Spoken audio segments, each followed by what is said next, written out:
18.5 centimeters, or over 7 inches for my Freedom Unit people. That's how long this fragment of a swordfish bill was that was found embedded in the cranium of a living adult blue shark. Welcome to This Week in Shark Science. On September 10th, researchers published a short communication documenting the first known occurrence of a blue shark surviving a swordfish impalement.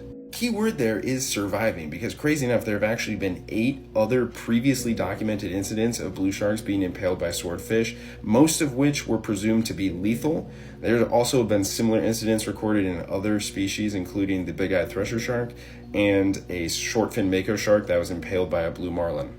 Only one of those 8 previous incidents leaves some room for interpretation that the shark survived impalement, at least for a little bit, and that's because, quite unfortunately for that shark, it was actually impaled twice, which, if you assume that the impalements didn't happen back to back, then the shark potentially survived for at least a little bit before the second impalement did it in. But back to our first verified case of a blue shark surviving impalement. This one was caught on February 17th, 2023 in the Adriatic Sea off the coast of Albania, and it was exhibiting normal feeding behaviors. It seemed completely unaffected by the presence of this bill fragment in its skull, and based off of the size and shape of this bill fragment, the size of the swordfish was back calculated to be somewhere in the range of 100 to 115 centimeters, which would be a juvenile. Now, based on the angle of impalement, it is thought that the swordfish approached